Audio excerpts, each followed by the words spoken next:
So, hello and welcome back yet again to another chapter, maybe two, but at least one, of A Tale of Two Cities by Charles Dickens. We're in book two, The Golden Thread, and I feel like the story is finally beginning to pick up a little bit.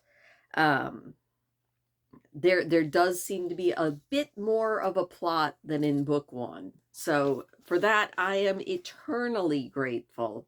I'm also eternally grateful that although we have more bad weather coming later on this week, today wasn't too bad, and tomorrow is supposed to be almost downright good. So I'm going to take advantage of that. I've decided I will complain a lot about the bad weather, but I'm also going to try my hardest to take advantage of the good weather. So, like today, I actually went out and went for a walk, and it was a little bit chilly, but it was still nice because the sun at least peeked through the clouds a few times. So, yeah. I don't know if anyone actually wanted a life update, but there it is. Life update. Anyway, we're going to jump in now that our prisoner, Mr. Darnay, has been found not guilty of treason. And it sounds like most of the spectators in the court are quite disappointed because they didn't get to see their fill of gore for the day, so they went off looking for other things to occupy their time. They could always go across to Paris and find a wine vat that's smashed in the mud. Anyway, let's jump back in and see what is going on in A Tale of Two Cities by Charles Dickens in Book 2, The Golden Thread, Chapter 4, Congratulatory.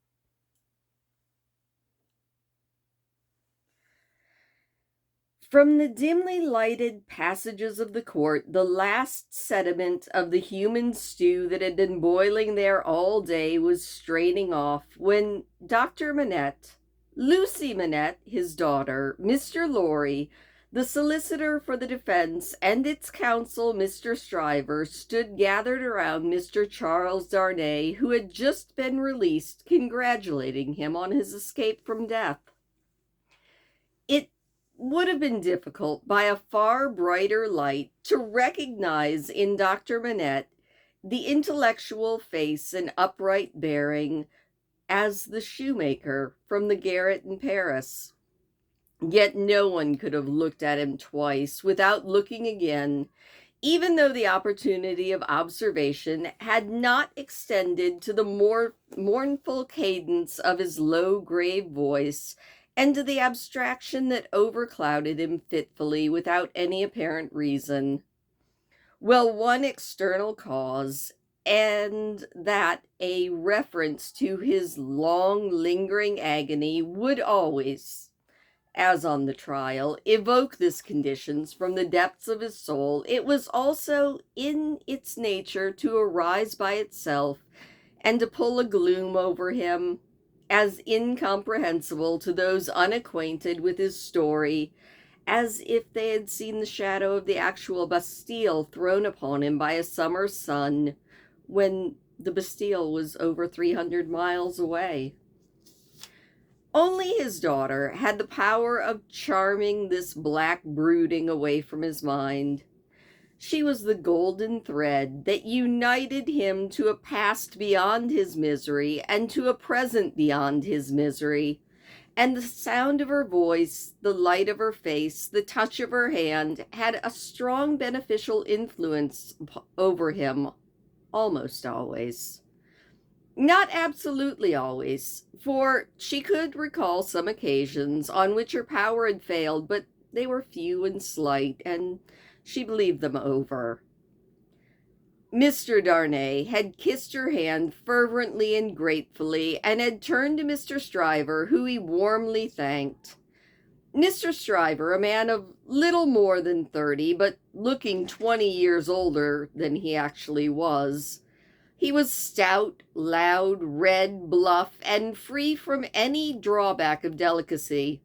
He had a pushing way of shouldering himself, both morally and physically, into companies and conversations that augured well for his shouldering his way up in life. He still had his wig and gown on, and he said, sparing himself at his late client to that degree that he squeezed the innocent Mr. Lorry clean out of the group. "I am glad to have brought you off with honor, Mr. Darnay. It was an infamous prosecution, grossly infamous, but not the less likely to succeed on that account." "You have laid me under an obligation to you for life, in more than one sense," his late client said, taking his hand. "I've done my best for you, Mr. Darnay, and my best is as good as any other man's, I believe." It clearly being incumbent on somebody to say much better, Mr. Lorry said it, perhaps not quite disinterestedly, but with the interested object of squeezing himself back into the conversation again. "You think so?" said Mr. Stryver. "Well, you have been present all day. You ought to know. You're a man of business."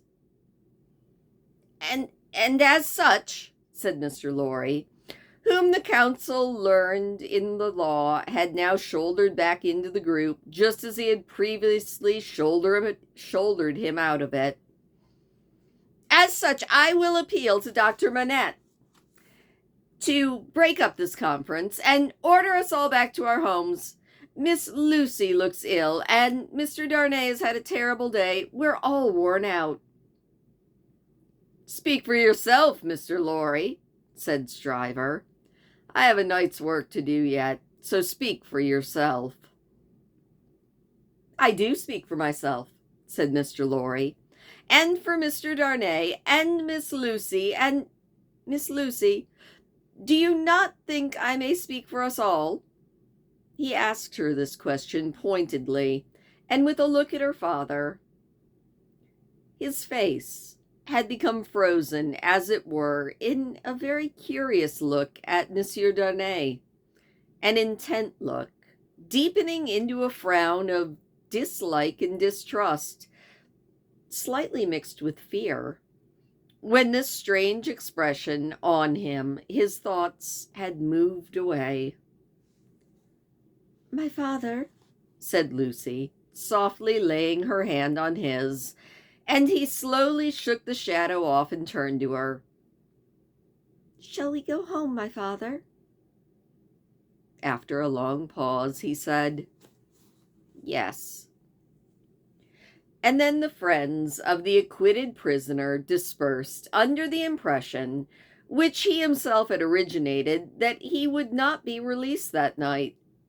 The lights were nearly all extinguished in the passages, the iron gates were being closed with a jar and a rattle, and the dismal place was deserted until tomorrow morning's interest of gallows, pillory, whipping post, and branding iron should cause more people to come back to it. Walking between her father and Mr. Darnay, Lucy Manette passed into the open air. A hackney coach was called, and father and daughter departed in it. Mr. Stryver had left them in the passages to shoulder his way back to the robing room. Another person who had not joined the group or interchanged a word with any one of them, but who had been leaning against the wall where the shadow was the darkest, had silently walked out after the rest and looked on until the coach drove away. He now stepped up to where Mr. Lorry and Mr. Darnay stood on the pavement. "So, Mr. Lorry, men of business may speak to Mr. Darnay now." No one had made any acknowledgment of Mr. Carleton's part in the day's proceedings. No one had known of it. He was now unrobed, and none the better for it in appearance. And we have an illustration here of our little group meeting outside of the courtroom. That's not how I pictured any of them, but that's the beauty of art. If you knew what a conflict goes on in the business mind when the business mind is divided between good-natured impulse and business appearances, well, you would be amused, Mr. Darnay. At that, Mr. Lorry reddened and said, "You have mentioned that before, sir. We men of business who serve a house are not our own masters. We have to think of the house more than ourselves." I know," said Mr. Carleton carelessly. "Don't be nettled, Mr. Lorry. You're as good as another. I have no doubt better, I dare say." "And indeed, sir," said Mr. Lorry, not paying him any mind, "I really don't know what you have to do with the matter. If you'll excuse me, as very much your elder, for saying, I really don't know that any of this is your business." "Business? Bless you, I have no business," said Mr. Carton. "It is a pity that you don't, sir." "I think so, too." "If you had," said Mr. Lorry, "perhaps you would go and attend to it." "Oh, Lord love you, no, I shouldn't," said Mr. Carton, who I've been calling Mr. Carleton this whole time. "Well, sir," said Mr. Lorry, thoroughly heated at the man's indifference, "business is a very good thing, and a very respectable thing, and, sir, if business imposes its restraints and its silences and impediments, Mr. Darnay, as a young gentleman of generosity, knows how to make allowance for that circumstance. Mr. Darnay, good night. God bless you, sir. I hope you have this day been preserved for a prosperous and happy life." There you go. Perhaps a bit angry with himself, as well as with the barrister, Mr. Lorry bustled into a chair and was carried off to Tellson's. Carton, who smelled of port wine, did not appear to be quite sober. He laughed and turned to Charles Darnay. "This is a strange chance that throws you and me together.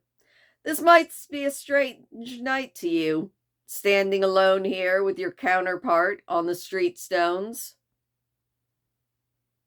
"I hardly seem yet," said Charles Darnay, "to belong to this world again."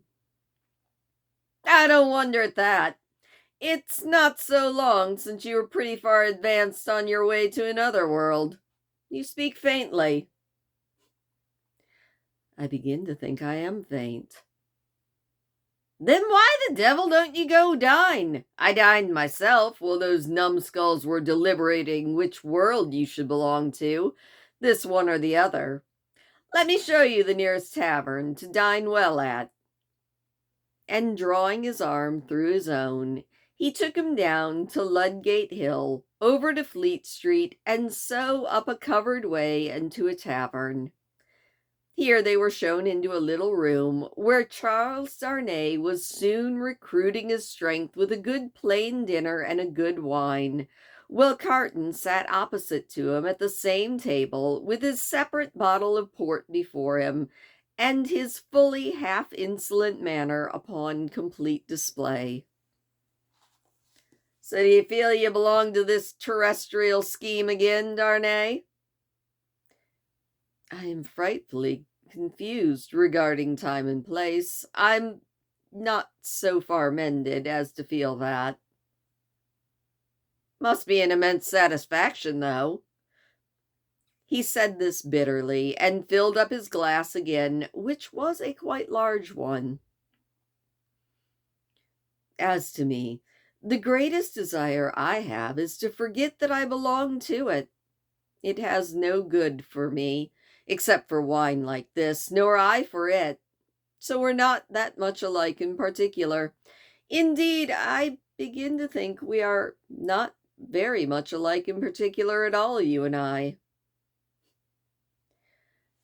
Confused by the emotion of the day, And feeling his being there with this double of coarse deportment to be nothing but a dream, Charles Darnay was at a loss how to answer, and finally said nothing at all. "Now your dinner's done," said Carton. "Why don't you call a health, Mr. Darnay? Why don't you give your toast?" "What health? What toast?" "Why, it's on the tip of your tongue. It ought to be. It must be. I'll swear it's there." "To Miss Manette, then?" "Yeah, to Miss Manette, then." Looking his companion full in the face while drinking the toast, Carton flung the glass over his shoulder against the wall, where it shivered to pieces. Then he rang the bell and ordered another. "That's a fair young lady to hand to a coach in the dark, Mr. Darnay," he said, filling the new goblet. That drew a frown and a laconic "Yes." "That's a fair young lady to be pitied and wept for by. How does it feel? Is it worth being tried for one's life to be the object of such sympathy and compassion, Mr. Darnay?" Darnay said not a word. "She was mighty pleased to get your message when I gave it to her. Not that she showed she was pleased, but I suppose she was." This allusion served as a timely reminder to Darnay that this disagreeable companion had, of his own free will, assisted him in the straits of the day. He turned the dialogue to that and thanked the man for it. "I neither want any thanks nor merit any," came the careless reply.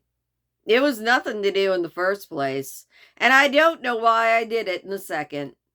Mr. Darnay, let me ask you a question." "Willingly. It is a small return for your good offices." "Do you think I actually like you?" "Really, Mr. Carton," said Darnay, oddly disconcerted, "I have not asked myself that question." "Ask it now." "You have acted as though you do, but I don't think you actually do." "I don't think I do," said Carton. "I begin to have a very good opinion of your understanding." "Nevertheless," said Darnay, rising to ring the bell, "there is nothing in that, I hope, to prevent my calling the reckoning, and our parting with no ill blood on either side." Carlton said, "Nothing in life." And then Darnay rang the bell. "Do you call the whole reckoning?" said Carton. On Darnay answering in the affirmative, he said, "Then bring me another pint of this same wine, drawer, and come and wake me at 10." After the bill was paid, Charles Darnay rose and wished him a good night. Without returning that wish, Carton rose too, with something of a threat or defiance in his manner, and said, "A last word, Mr. Darnay. Do you think I'm drunk?" "I think that you have been drinking, Mr. Carton." "Think? You know I've been drinking." "Since I must say so, then yes, I know it." "And you should likewise know why. I'm a disappointed drudge, sir. I care for no man on earth, and no man on earth cares for me." "That is much to be regretted. You might have used your talents better." "Maybe so, Mr. Darnay. Maybe not. Don't let your sober face elate you, however. You don't know what it might come to. Good night." And then, when he was left alone, this strange being took up a candle, and went to a glass that hung against the wall and looked at himself minutely in it. "Do you particularly like the man?" he muttered to his own image. "Why should you particularly like a man who resembles you? There is nothing in you to like. You know that. Confound you. What a change you have made in yourself. A good reason for talking to a man. That he shows you what you have fallen away from and what you might have been. Change places with him. And would you have been looked at by those big blue eyes as he was? Commiserated by that agitated face as he was? Come on, have it out in plain words. You hate the fellow." And then he resorted to his pint of wine for consolation, and drank it all in a few minutes, and fell asleep on his arms with his hair straggling on the table, and a long winding sheet in the candle dripping down upon him. And that is the end of the chapter. I think that's actually where we're going to end it today, because these chapters look short and turn out to be deceptively longer than I'm thinking. Okay, so that was a confusing conversation to follow. And it's funny, I went out for a walk today, and I was walking with my son, and I was talking a little bit about not just this book, but something that I've noticed in a lot of the classic novels, and it's really hard to tell, not all the time, but sometimes, which character is actually speaking. And I mean, I guess they don't have to always say, "Charles said this," or "Mr. Manette said this," but sometimes it's just a little bit hard to follow. And I don't know if that's a failing in me. It might be. It might just be a me thing, that for whatever reason, sometimes I just can't figure out who is saying what, which is kind of a bummer when I'm trying to do voices for them so that you guys can tell who's saying what. At least I hope you can. You know, it's funny. I don't even know if all of my voices just sound like me. They probably do. It's funny how different we sound to ourselves versus what we sound like to other people. It's taken me a very long time to get to the point where I can even tolerate watching back a video, which is hard because I do a lot of editing on my videos, and it took me a very long time to get to the point where I wasn't cringing at my own voice. I think everybody hates their own voice. And I actually watched a YouTube video about that, about how or why you sound so different to yourself than you do to everybody else. And I guess it's that we hear almost an echo in our heads. So my voice to me sounds so much deeper and more resonant than my voice on playback does. And it took me a very long time to get used to that. So hopefully when I'm doing all these different voices, you can at least tell it's a different voice. I don't know. But that's my biggest complaint. And I was talking to my son about it. He's not a huge reader, but I was just generally venting at somebody. And now I guess I'm generally venting at you. And it's funny because I don't know. Maybe it's just the authors I like in modern times.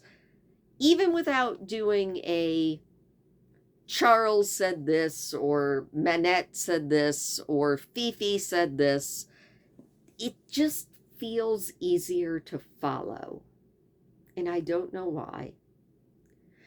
So I guess my question to you guys is, do you find that as well? That it's a little bit harder to follow the older books?